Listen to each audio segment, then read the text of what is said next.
할렐루야. 네, 우리는 이제 요한계시록을 이제 어제부터 저희가 읽고 있습니다.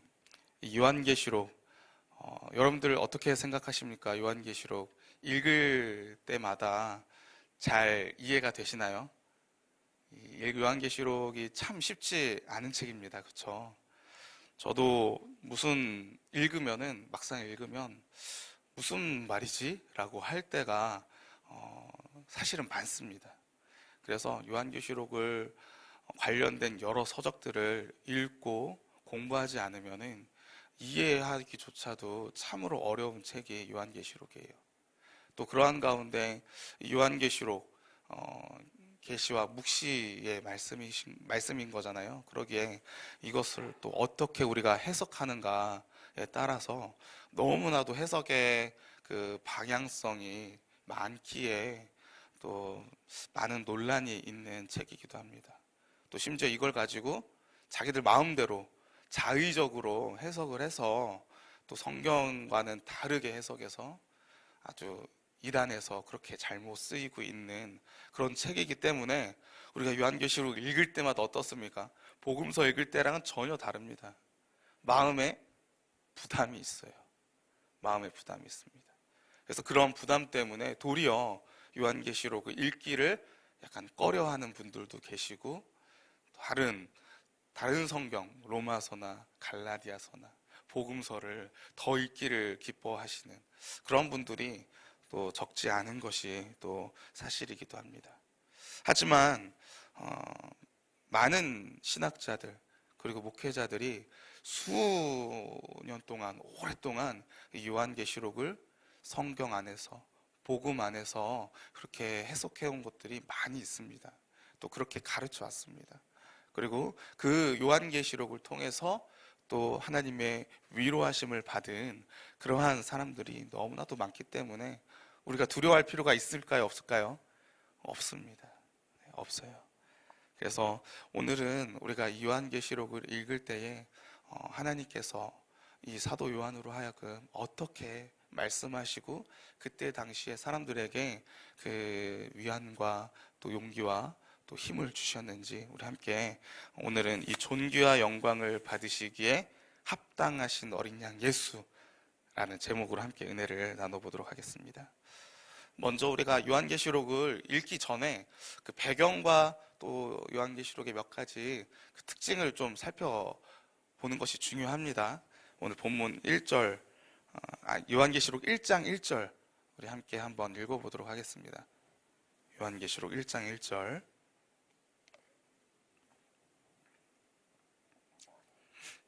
함께 읽어보겠습니다. 시작. 예수 그리스도의 계시라. 이는 하나님이 그에게 주사 반드시 속히 일어날 일들을 그 종들에게 보이시려고 그의 천사를 그 종 요한에게 보내어 알게 하신 것이라. 아멘. 오늘 이 요한계시록의 저자에 대해서 정확하게 이야기하고 있습니다. 누구라고 이야기합니까?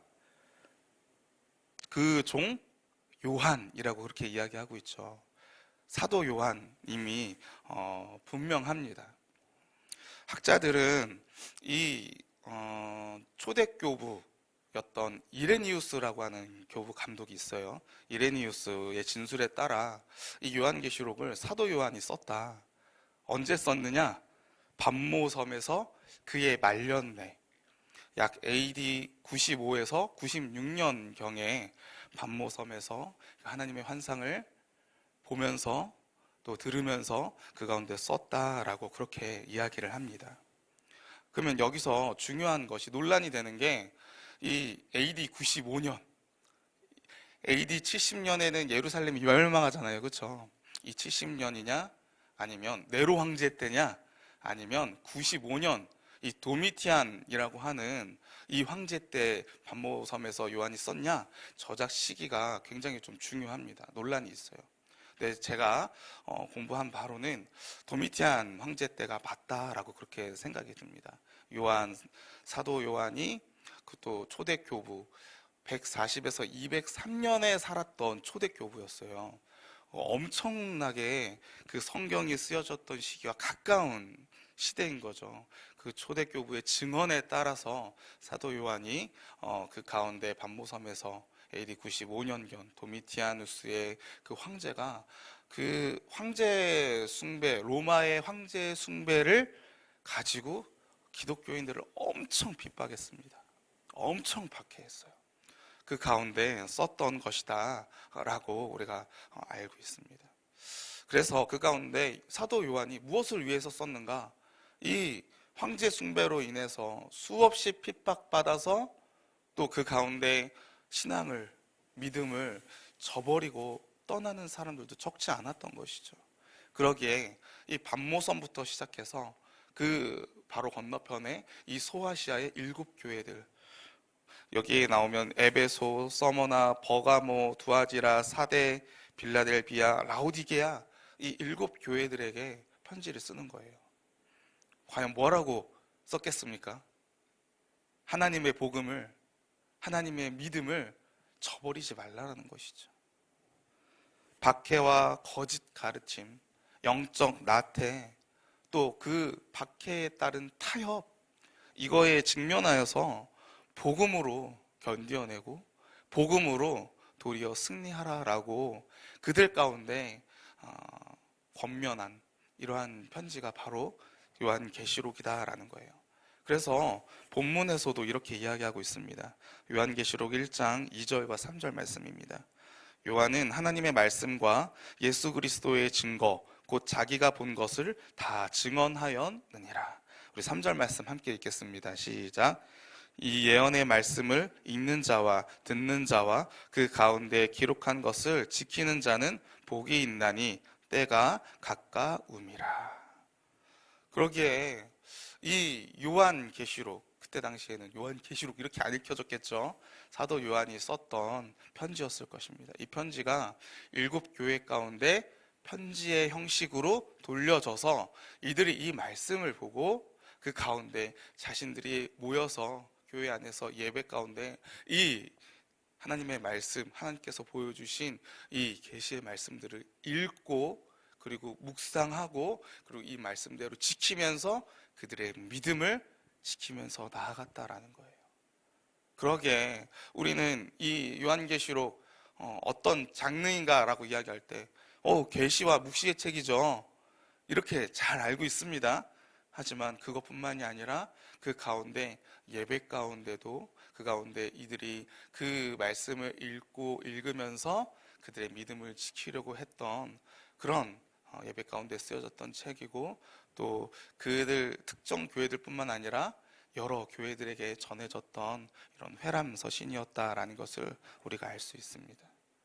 그리고 이 요한계시록이 묵시의 책이잖아요. 그렇죠? 그 가운데 여러 특징이 있는데 그 가운데 하나를 살펴보면요. 오늘 계시록 1장 1절 말씀 제가 읽어보겠습니다. 예수 그리스도의 계시라 이는 하나님이 그에게 주사 반드시 속히 일어날 일들을 그 종들에게 보이시려고 그의 천사를 그 종 요한에게 보내어 알게 하신 것이라 라고 이렇게 이야기합니다. 여러분들 여기서 알게 하신 것이다 라고 하는 단어가 이 헬라어로 세마이노라고 이렇게 이야기합니다. 근데 이것은 뭐 다른 곳에서는 보여주다 라는 의미도 있고 아주 의미한다 라는 의미도 있습니다. 그리고 중요한 게 상징으로 전달하다 라는 의미가 있어요. 하나님께서 요한에게 여러 환상들을 보여주시잖아요. 그렇죠? 여러 환상들을 보여주시면서 이 환상들이 예수 그리스도에 대한 계시라는 거예요. 계시, 드러나지 않았던 것을, 몰랐던 것을, 하나님의 그 비밀스러운 계획들을, 뜻을 이제는 드러내서 알려주시는 것이죠. 근데 알려주실 때 어떻게 알려주시냐? 여러 환상들을 보여주시는데 이 환상들이 단순히 그 사건의 그냥 뜻만 있는 것이 아니라 그 사건 속에 그 사건이 의미하는, 상징하는 그러한 의미들이 있다라는 것입니다. 그러기에 우리가 이 요한계시록을 읽을 때 7 대접, 7 나팔, 7인 여러 가지 심판들이 또 나오지 않습니까?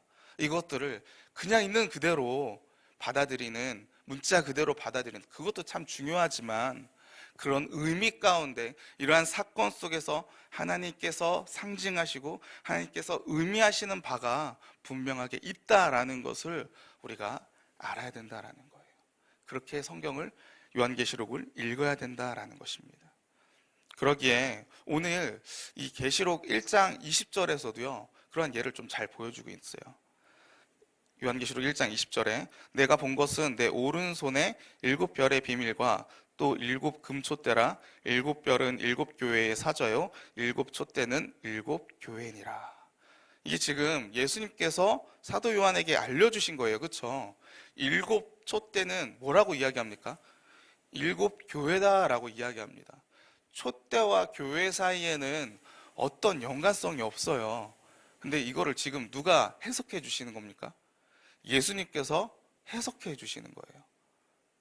우리 이 방식을 알레고리라고 이렇게 가끔 이야기하기도 합니다. 아무런 연관이 없는데 예수님께서 해석해 주시기에 그대로 받아들이는 거예요. 그런데 모든 것을 다 이렇게 예수님께서 다 가르쳐 주시면 좋은데 요한계시록에 그렇게 나오진 않는다는 거죠. 그런 가운데 사도 요한은 하지만 그 가운데 여러 가지 자기가 환상 가운데 봤던 것을 구약의 맥락, 그 당시에 가지고 있던 사도 요한이 배웠던 성경 안에서 그 구약의 맥락 안에서 상징들을 해석을 합니다. 이 7 등잔, 7 그 금촛대 다 어디에 있던 것들일까요? 성막에 있던 것들이에요. 성막에. 그리고 이 금촛대에 대해서 스가랴 선지자는요 이스라엘에게 성령의 임재와 능력이 필요하다라는 것을 나중에 금촛대 환상을 통해서 또 깨닫게 됩니다.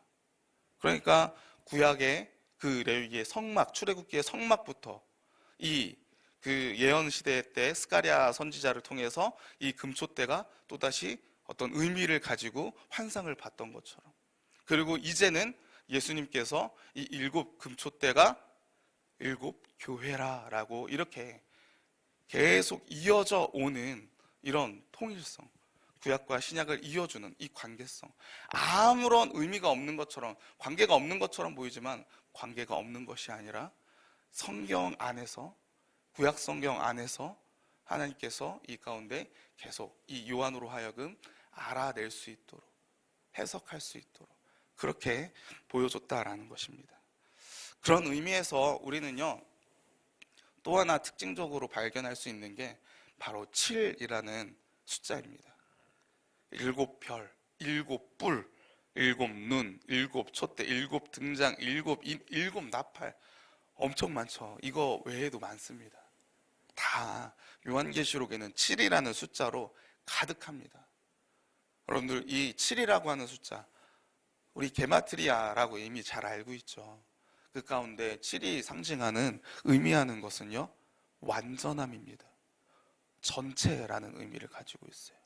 또 온전함이라는 뜻을 가지고 있습니다.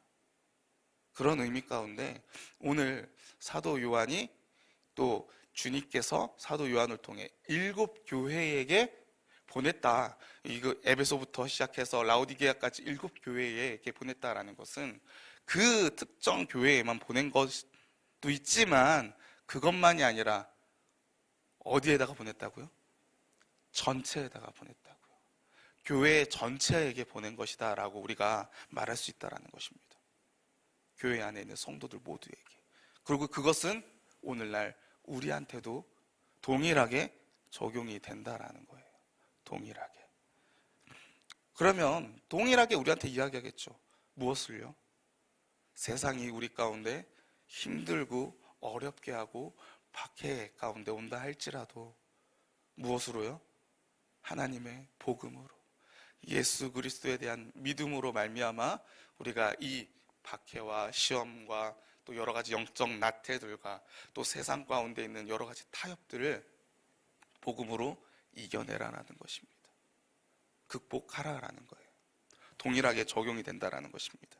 그러면 오늘 우리가 읽은 이 요한복음 5장에서 우리의 믿음을 지키고 고난을 이겨내기 위해서 우리가 발견해야 될 것은 과연 무엇이겠습니까? 오늘 요한계시록 본문으로 오셔서 계시록 5장 1절 말씀 우리 함께 한번 읽어보도록 하겠습니다. 요한계시록 5장 1절 말씀 함께 읽겠습니다. 시작. 내가 봄에 보좌에 앉으신 이에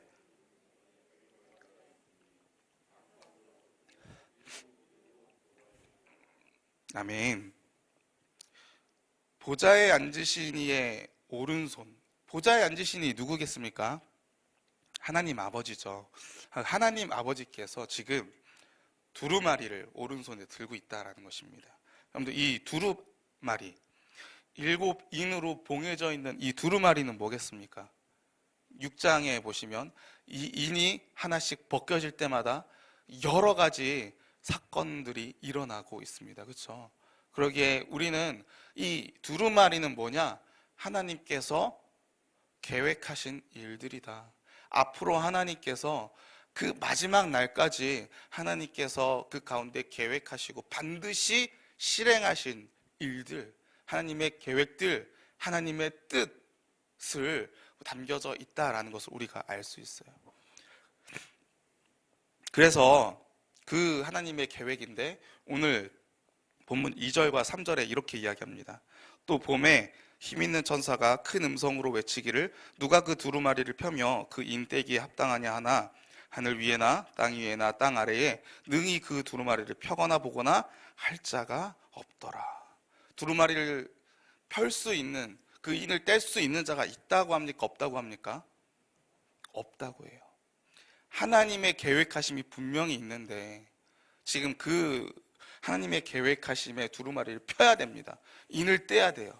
그래야 하나님의 뜻이 이루어지는 것이죠. 근데 그것을 지금 행할 자가 없다라고 이야기합니다. 오직 누구만이 가능한 것입니까? 오늘 본문 5절과 7절 말씀입니다. 장로 중에 한 사람이 내게 말하되 울지 말라. 유대 지파의 사자 다윗의 뿌리가 이겼으니 그 두루마리와 그 7인을 떼시리라 하더라. 내가 또 보니 보좌와 내 생물과 장로들 사이에, 우리 함께 읽겠습니다. 시작. 한 어린 양이 서 있는데 일찍이 죽임을 당한 것 같더라. 그에게 7뿔과 7눈이 있으니 이 눈들은 온 땅에 보내심을 받은 하나님의 7영이더라. 그 어린 양이 나와서 보좌에 앉으신 이의 오른손에 두루마리를 취하시니라. 아멘. 여러분들, 여기서도 보이십니까? 일찍이 죽임을 당한 어린 양, 예수 그리스도죠. 오직 예수님만이 그 두루마리의 인을 뗄 수 있다라는 거예요. 근데 그 예수님에 대해서 지금 뭐라고 표현하고 있습니까? 7뿔, 7눈을 가지고 있고 이 눈들은 하나님의 영이다 라고 이렇게 이야기를 하고 있습니다. 여러분들, 7뿔이라고 하는 것, 뿔, 그때 당시에 이 뿔은요 왕의 힘, 왕의 권력, 왕의 능력, 이것을 이야기하고 있어요. 눈들은 오늘 본문에서도 이야기하다시피 하나님의 7영이라고 하는데 온 땅에 보내심을 받은, 눈은 보는 것을 뜻하고 있잖아요. 그렇죠? 스가랴서에서는 이 눈들을 하나님의 눈이다라고 이렇게 이야기하고 있어요. 하나님 앞에서 하나님은 모든 것을 다 알고 계신다라는 거예요. 그러한 가운데 그러한 하나님의 모든 것들을 알고 계시는 전지하신, 그 하나님의 전지하신 특징, 또 그 가운데 완전하신 그 능력들, 이러한 것들을 지금 가지신 분이 누구라고요? 예수님이다라는 것입니다. 뿔이 7개가 났다가 아니라 완전하시다, 완벽하시다, 그 능력이 완벽하시고 하나님의 성령으로 충만하심이 완벽하시다라는 거예요. 그러기에 이 두루마리의 이 인을 충분히 능히 떼실 수 있는 분은 유일하신 예수 그리스도 한 분이다라는 것입니다. 하나님의 뜻을 유일하게 실행하실 수 있는 분이 예수님이다라는 거예요. 그러기에 이 예수님께 우리가 찬양과 영광과 존귀를 올릴 수밖에 없다라는 것입니다. 그것을 오늘 본문도 이야기하고 있어요. 오늘 본문 11절부터 14절 말씀입니다. 내가 또 보고 들음에 보좌와 생물들과 장로들을 둘러서 많은 천사의 음성이 있으니 그 수가 만만이요 천천이다. 아주 셀 수가 없다라는 것이죠. 큰 음성으로 이르되 죽임을 당하신 어린 양은 능력과 부와 지혜와 힘과 존귀와 영광과 찬송을 받으시기에 합당하도다 하더라. 내가 또 들으니 하늘 위에 땅 위에와 땅 아래와 바다 위에와 또 그 가운데 모든 피조물이 이르되 보좌에 앉으신 이와 어린 양에게 찬송과 존귀와 영광과 권능을 세세토록 돌릴지어다 하니 내 생물이 이르되 아멘 하고 장로들은 엎드려 경배하더라. 아멘. 이해가 되시죠? 그러기에 우리가 이 말씀을 읽으면서 우리의 적용을 할 때 어떻게 이해해야 되겠습니까? 예수님, 하나님, 예수님의 그 완전하심이 하나님의 뜻을 이루실 수 있는 유일한 그 예수님의 완전하신 능력을 우리가 찬양해야 됩니다. 경배해야 됩니다. 라고 우리가 그렇게 생각할 수 있습니다. 그렇죠? 그런데 여기서만 그렇게 끝나고 넘어가서는 안 된다라는 것입니다. 여기서 우리가 본받아야 될 것이 있어요. 지금 13절에 보시면 모든 피조물이라고 이렇게 이야기하고 있어요. 그렇죠? 지금 이 모든 피조물 24장로들을 포함한 또 내 생물을 포함한 또 천사들을 포함한 모든 피조물이 지금 원하는 것이 무엇입니까? 두루마리에 봉해진 7인을 떼는 것을 지금 원하고 있어요. 다시 이야기하면 하나님의 뜻과 하나님의 계획이 이루어지기를 간절히 바라고 있는 것이 피조물의 원하는 모습, 그 상태다라는 것입니다. 그것을 예수님께서 이뤄내시기에 예수님을 찬양하고 그 예수님을 찬양하는 것이 하나님의 영광으로 드러나는 것이기에 이 피조물들이 하나님의 뜻이 이루어지기를 간절히 소원하고 있다는 거예요. 그런 의미에서 우리는 지금 무엇 때문에 예수님께 존귀와 영광과 찬양과 경배를 올리는지 우리가 살펴봐야 됩니다. 우리 자신을요. 또 우리는 하나님의 뜻이 이루어지기를 바라는 것에 있어서 어느 정도로 바라고 있는가? 정말로 나의 마음 가운데 진심으로요. 그것을 우리가 확인을 해야 됩니다. 오늘 본문 4절 말씀에 이렇게 나와 있습니다. 그 두루마리를 펴거나 보거나 하기에 합당한 자가 보이지 아니하기로 내가 크게 울었더니. 사도 요한은요, 지금 무엇에 울고 있는 것입니까? 하나님의 뜻이 저 두루마리 안에 있는데 하나님의 뜻을 펼 자가, 실행할 자가 없다라고 하는 그것에 크게 울고 있었다 라는 게 바로 사도 요한의 지금 모습인 거잖아요. 우리는 지금 어디에 울고 어디에 웃고 있는지, 우리가 진짜 바라는 우리의 일상의 삶에서 진짜 우리가 무엇을 바라고 있는가 우리가 확인을 해봐야 됩니다. 단순히 이 땅에 있는 것, 이 땅에서의 삶, 먹고 사는 삶, 성공하는 삶 중요합니다. 필요하잖아요. 그렇죠? 그러기에 그것을 기도하지 말라가 아닙니다. 기도해야 돼요. 그런데 그것을 더 넘어서서 오늘 본문에 나오는 그 천상에 하나님의 보좌의 그 곁에 있는 24명의 장로들, 그 하나님의 교회들이 그 가운데서 그들이 진정 바라고 진정 좋아하는 것, 진정 원하는 것, 또 거기에 있는 사람들뿐만 아니라 지금 이 땅 가운데서 사도 요한이 그 가운데 울고불고 하는 것, 그런 모습은 하나님의 뜻이 이루어지기를 그 마음 가운데 진정으로 바라고 있다는 그 모습인 것이죠. 우리가 거기까지 나아가야 된다는 것입니다. 책임 때문에가 아니라 우리의 마음 안에서 간절하게 나와야 된다는 거예요.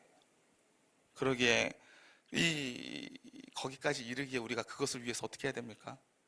주님, 거기까지 우리가 나아갈 수 있도록, 샤론의 꽃 예수, 우리가 오늘 찬양한 것처럼 주님의 향기가 그까지 우리가 나아갈 수 있도록, 그것이 주님의 향기인 것이 아닌가라는 것까지 우리가 나아가야 된다는 거예요.